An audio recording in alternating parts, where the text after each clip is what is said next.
And my personal question to you is, why not you?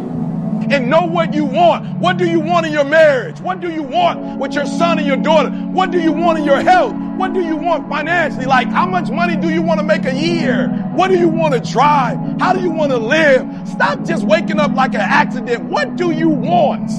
And then once you find out what you want, spend the rest of your natural life waking up and going after it. You've got the brains.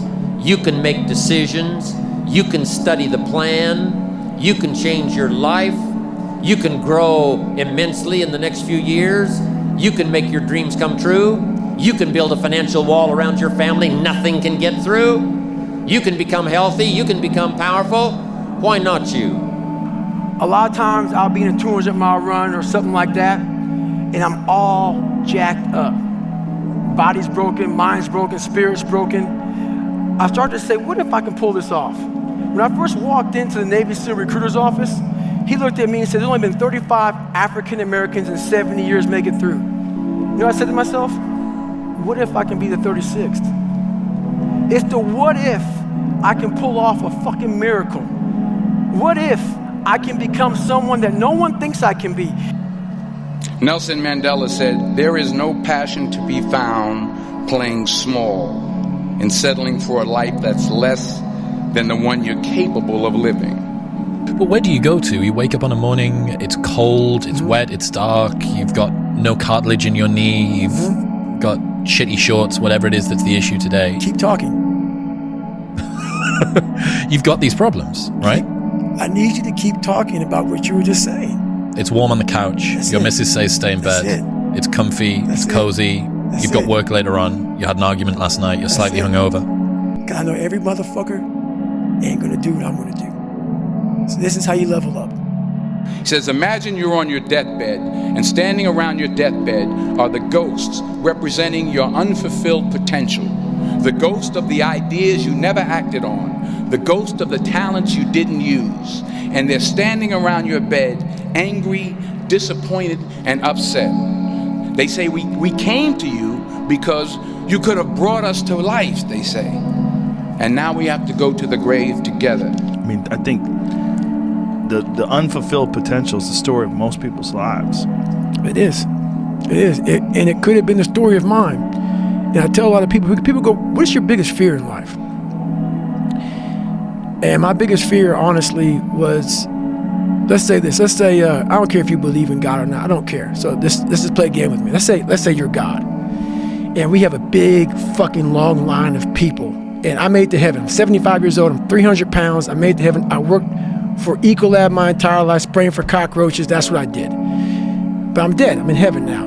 And you're judging us all now. So we're in line. We're all sitting there in line. You have Adam Brown. He has a big board up, and you're talking to Adam Brown about his life. And you rip it down, and I'm next in line, David Goggins. I see my name, and I see all this shit, and God goes, hey, you say, read this, man. And I'm reading this list, and I'm seeing 182 pounds, Navy SEAL, Ranger School, motivational speaker, changing lives. Okay, man, pull-up record, all this shit. And I'm like, that's not me, man. And God looks at me and says, that's who you were supposed to be. I'm asking you to sit down with your family and develop a dream strategy. I'm asking you to make a list of what you want. What kind of health do you want? What kind of skills do you want? Herbalife has got the ability to make it all come true, but you've got to decide, what do you want? What kind of income do you want? What kind of gifts do you wish to bestow? What kind of power would you like to have? What kind of influence would you like to have? I'm asking you to go home and work on the why. Spend some time as you fly over the clouds and over the ocean back to where you came from. I'm asking you to have a vision by the time you've reached home of why you want Herbalife to work for you, why you want this kind of income, why you want this kind of recognition and these kinds of skills. I'm asking you to develop your own list of why. Because if you can come up with a strong enough list of why, Herbalife can furnish the how. It's time to decide, fuck clubs, fuck partying, fuck trying to fit in and socialize, rub elbows with everybody so people can stop calling you weird. Why are you so antisocial? Because I'm trying to get it. Why are you staying on the basketball court so much? Because I'm trying to get it. Why are you out there practicing in the hot sun when ain't nobody else out there? Because I'm trying to get it. Why are you not clubbing like every time I text you and invite you to go do something fun and cool, you always studying? Because I'm trying to get it.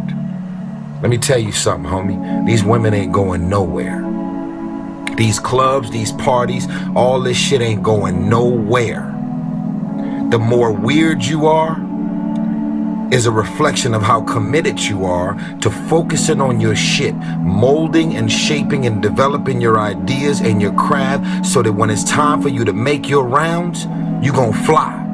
Take yourself out your comfort zone. Do not live in your bubble. Put some more air in your bubble. If you stay in your comfort zone, that's where you will fail.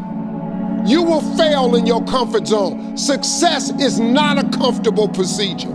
It is a very uncomfortable thing to attempt. So you got to get comfortable being uncomfortable if you ever want to be successful. So I got a lot of questions over the holidays. The one major question I got was, how do I finish what I start? I get 2 weeks into it and then I stop. Well, this is the thing about it. People forget one thing about me. I used to be you. I used to be a fat guy. A guy that didn't care much. A guy that got D's and F's in school. A guy that blamed other people. A guy that was under mediocre. I wasn't even average. So this is the thing about it. I'm going to tell you what people don't want to tell you. Why you stop is because you're lazy. It's because you don't mind getting bad grades in school. It doesn't bother you enough to be mediocre, to be average, to sit around and watch people do great things. You don't mind it. So there's your answer.